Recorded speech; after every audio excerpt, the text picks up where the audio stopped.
সূরাতুল কাউসার পাঠ করে এক মুষ্টি লবণের উপর ফু অথবা দম করলে কি হয়, এই আমলটি অত্যন্ত দামি। এই সূরাটাও আল্লাহ পাক রব্বুল আলামিন আল্লাহর হাবিব প্রিয় নবীজি সাল্লাল্লাহু আলাইহি সাল্লামকে হাদিয়া স্বরূপ প্রেরণ করেছেন। সুবহানাল্লাহ।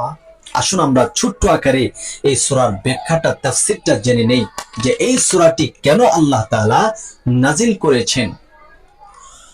আল্লাহ পাক রব্বুল আলামিন এর হাবিব প্রিয় নবীজি সাল্লাল্লাহু আলাইহি সাল্লাম, আল্লাহর নবী সাল্লাল্লাহু আলাইহি সাল্লামের সন্তান, দুইটা পুত্র সন্তান ছিল।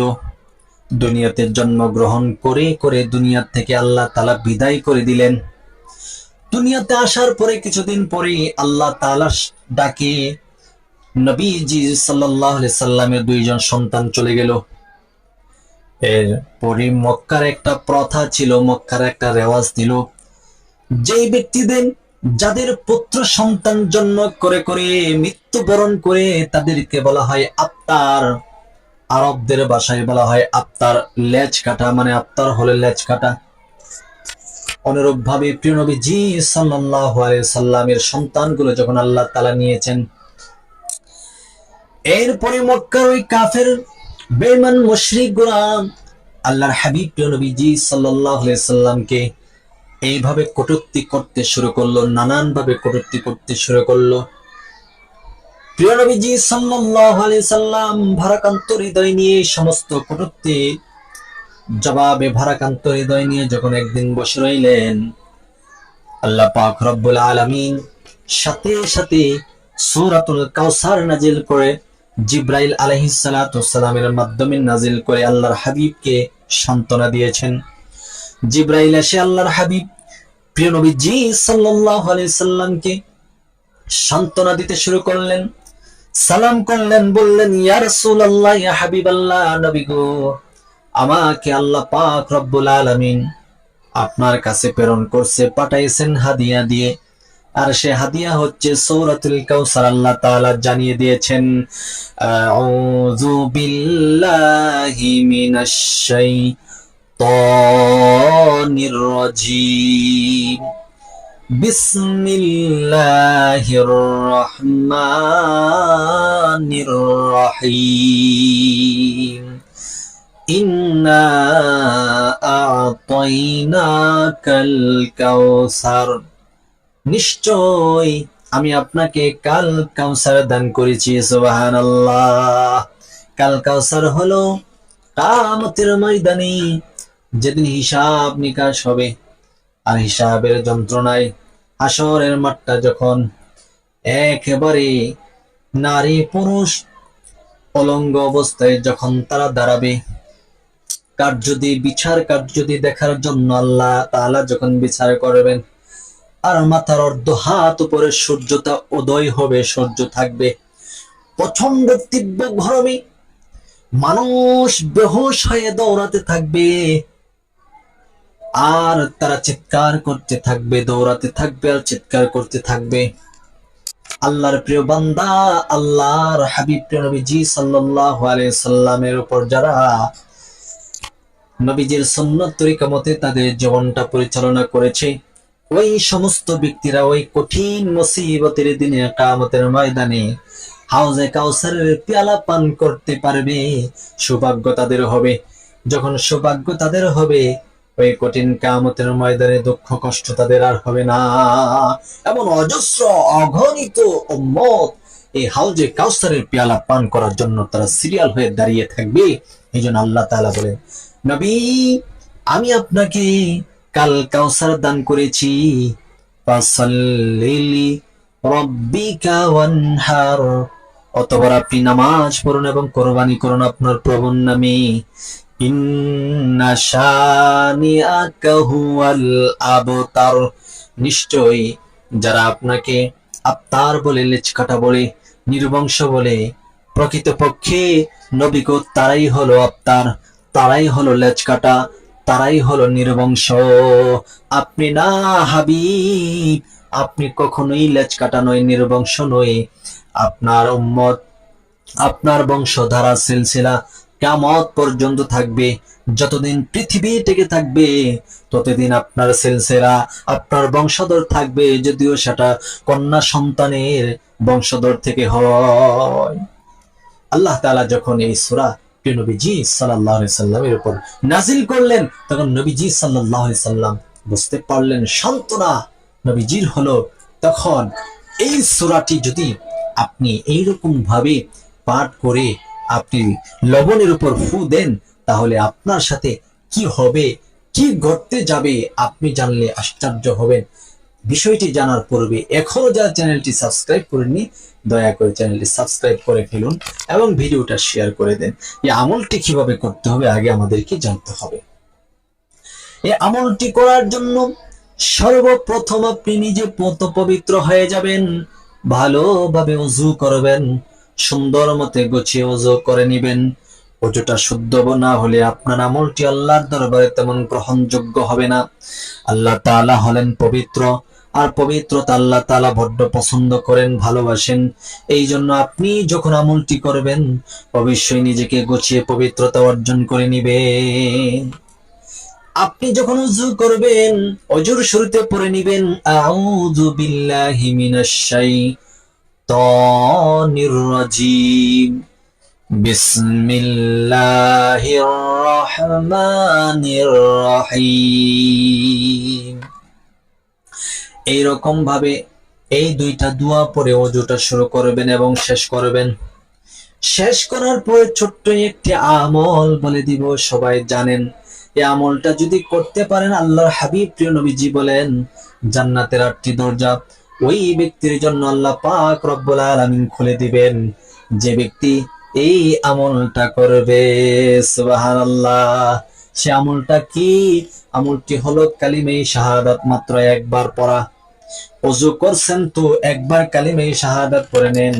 এই আমলটা যদি আপনি আপনার জীবদ্দশায় আপনি চালু রাখতে পারেন, জান্নাতের 8টি দরজা আপনার জন্য খুলে যাবে, কোনোদিন বন্ধ হবে না। যে কোনো দরজা দিয়ে জান্নাতে প্রবেশ করতে পারবেন, কেউ আপনাকে বাধা দিবে না। মৃত্যু হতে দেরি হবে, জান্নাতে যেতে আপনার কোনো দেরি হবে না। সুবহানাল্লাহ।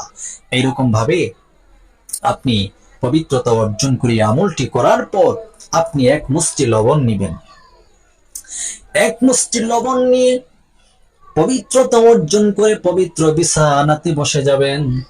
এরপরে আপনি পবিত্র বিছানাতে বসে 2 রাকাত সালাতুল হাজতের নামাজ অথবা 2 রাকাত নফল নামাজ আপনি পড়ে নেবেন।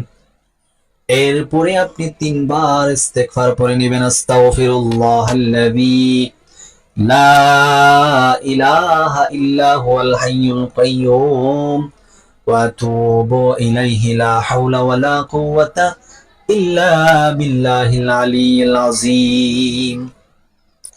আস্তাগফিরুল্লাহাল্লাযী লা ইলাহা ইল্লা হুয়াল হাইয়ুল কাইয়্যুম ওয়া আতুবু ইলাইহি লা হাওলা ওয়ালা কুওয়াতা ইল্লা বিল্লাহিল আলিয়্যিল আযীম।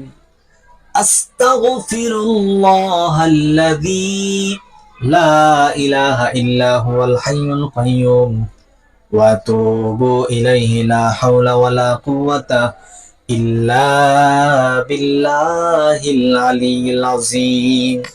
এই ইস্তেগফার আপনি পড়ে নেবেন 3 বার, কমপক্ষে 3 বার এই ইস্তেগফার পড়ে নেবেন। এরপরে আপনি প্রিয় নবীজি সাল্লাল্লাহু আলাইহি ওয়াসাল্লামের উপর দরুদ পড়বেন কমপক্ষে 3 বার।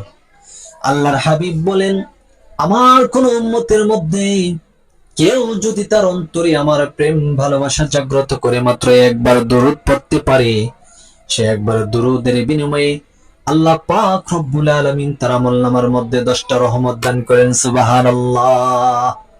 ওই 10টা রহমত তাকে সকল প্রকারের বিপদ থেকে রক্ষা করবে।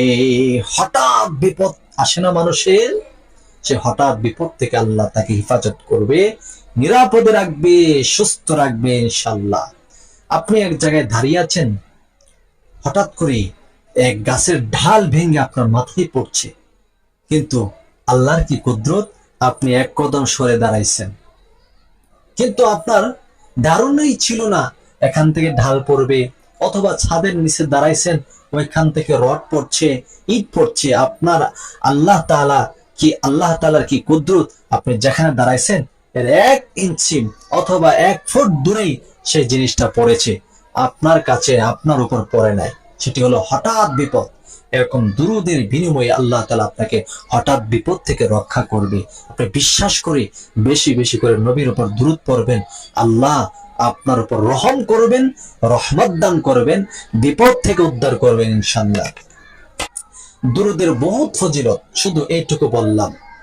শুধু তাই নয়, আল্লাহ পাক রব্বুল আলামিন আপনার গুনাহের খাতা থেকে বড় বড় 10টা গুনাহ কেটে দিবে, সুবহানাল্লাহ। শুধু কি তাই, নবীজি বলেন এই দুরূদ যে ব্যক্তি বেশি বেশি করে পাঠ করবে, আল্লাহ পাক রব্বুল আলামিন তার জন্য জান্নাত নসিব করবেন, সুবহানাল্লাহ। আপনি জান্নাতে একজন অধিবাসী হতে পারবেন, জান্নাতি একজন মানুষ হতে পারবেন। আপনি যদি জান্নাতে যেতে চান, তবে প্রিয় নবীজির উপর দুরূদ শরীফের আমলটি আপনি অত্যাধিকবার বেশি বেশি করে পাঠ করবেন। আমি একবার আপনাদেরকে পড়ে শোনাচ্ছি, আপনারা চাইলে দুরূদে ইব্রাহিম পড়বেন, আর যদি না পারেন তাহলে অন্য কোনো দুরূদ যদি আপনার ভালো লাগে, পারেন, সহজ মনে করেন, সেই দুরূদে আপনি কমপক্ষে 3 বার পড়বেন। আমি দুরূদে ইব্রাহিম একবার পড়ে দিচ্ছি। আল্লাহুম্মা সাল্লি আলা মুহাম্মাদ ওয়া আলা আলি মুহাম্মাদ কামা সাল্লাইতা আলা ইব্রাহিম ওয়া আলা আলি ইব্রাহিম ইন্নাকা হামিদুম মাজিদ। আল্লাহুম্মা বারিক আলা মুহাম্মাদ ওয়া আলা আলি মুহাম্মাদ কামা বারাকতা আলা ইব্রাহিম ওয়া আলা আলি ইব্রাহিম ইন্নাকা হামিদুম মাজিদ। এই দুরূদ আপনি কমপক্ষে 3 বার পড়ে নেবেন। এরপরে ওই 1 মুষ্টি লবণ একটি পাত্রে রেখে, ওই লবণের পাত্রটি হাতে রেখে সূরাতুল কাউসারে এরকম ভাবে পড়বেন, আউযু বিল্লাহি মিনাশ শাইতানির রাজীম, বিসমিল্লাহির রহমানির রহিম, ইন্না আ'তাইনাকাল কাউসার ফাসাল্লি লিরাব্বিকা ওয়ানহার ইন্না শানিআকা হুয়াল আবতার। আপনি লবণের উপর একটি ফু দিবেন, আবার পড়বেন বিসমিল্লাহির রহমানির রহিম, ইন্না আ'তাইনাকাল কাউসার ফাসাল্লি লিরাব্বিকা ওয়ানহার ইন্না শানিআকা হুয়াল আবতার। লবণের উপর আরো একটি ফু দিবেন। এই রকম ভাবে আপনি মাত্র 9 বার সূরাতুল কাউসার পাঠ করবেন আর 9টি ফু দিবেন। যতবার সূরাতুল কাউসার পড়বেন আর প্রতিবার ফু দিবেন। ফু দেওয়ার আগে এক একটা বিষয়ের প্রতি আপনি নিয়ত করে নেবেন। আপনার যে বিষয় প্রয়োজন সেই বিষয়ের প্রতি নিয়ত করবেন। আপনার টাকার প্রয়োজন হলে প্রথমে টাকার উদ্দেশ্যে ফু দিবেন। আপনি অভাব দূর হওয়ার উদ্দেশ্য হলে প্রথমে সে উদ্দেশ্যে নিয়ত করে ফু দিবেন। আপনার যদি রিজিকে, আপনি ব্যবসা করছেন, হঠাৎ করে ব্যবসা লাভবান হচ্ছে না, লস হয়ে যাচ্ছে, সে উদ্দেশ্যে আপনি দোয়া করবেন, ফু দিবেন, নিয়ত করে ফু দিবেন। আপনার একটা সন্তান প্রবাসে আছে, ভালো টাকা ইনকাম করতে, হঠাৎ করে তার কি হয়ে গেল, বাড়িতে টাকা দিচ্ছে না অথবা কাম পাচ্ছে না, আপনি সেই তাকে যেন আল্লাহ তাআলা পূর্বের চাইতে আরো ভালো করে, সে উদ্দেশ্যে আপনি একবার সূরা কাউসার পড়ে ফু দিবেন। যতবার সূরা কাউসার পড়বেন ততবার ততটি নিয়ত করে আপনি লবণের উপর ফু দিবেন। এইরকম ভাবে 9 বার পড়বেন, 9টি ফু দিবেন। তারপরে প্রিয় নবীজির উপর আবার 3 বার দরুদ পড়ে 2টা ফু ওই লবণের উপর দিবেন। এরপর এই লবণ কি করবেন, এই বিষয়টা অত্যন্ত গুরুত্বপূর্ণ, মনোযোগের সাথে শুনতে হবে। তার পূর্বে এখনো যারা আমাদের জিকির 24 চ্যানেলটিকে এখনো সাবস্ক্রাইব করেননি, দয়া করে করে ফেলুন এবং ভিডিওটা শেয়ার করে সবাইকে আপনি জানিয়ে দিন, আপনার উপকার হতে পারে। সম্মানিত মা বোনেরা আমার, খুব ভালো করে কথাগুলো শুনবেন, আপনারা অবশ্যই আমলটি করবেন। মা বোনেরা, আপনাদের জন্য আমলটি খুবই সহজ। আপনার আমলটি করবেন। ভাইয়েরাও চাইলে আমলটি করতে পারবেন, করুন, ইনশাল্লাহ অনেক উপকার হবে। এইরকম ভাবে আমলটি করে এই লবণ আপনি তরকারির সাথে অথবা আপনি যে রান্না বান্না করেন তার সাথে মিশিয়ে নিবেন, অথবা আপনার লবণের যে কট্টা আছে ওই কট্টার সাথে ওই লবণগুলা মিশ্রণ করে নিবেন। যারা ঘরের সদস্য আছে সবাইকে খাওয়াবেন, আপনি নিজেও খাবেন। আল্লাহ তাআলা সবাইকে এই সুফল দান করবে। আল্লাহ তাআলা সকল প্রকার বিপদ থেকে আল্লাহ তাআলা হেফাজত করবে, বিপদ আপদ বালা মুসিবত থেকে উদ্ধার করবে, হাজত পূর্ণ করবে, টাকা পয়সা অর্থ করে ধন দৌলত দিন দিন বৃদ্ধি হতে থাকবে। আপনার ঘরের মধ্যে যদি কোনো প্রতিকার থেকে থাকে, জাদু টোনা ব্ল্যাক ম্যাজিক কুফরি কালাম, অথবা আপনার ঘরের সদস্যদের মধ্যে কেউ যদি করে থাকে, ইনশাআল্লাহ সব দূর হয়ে যাবে।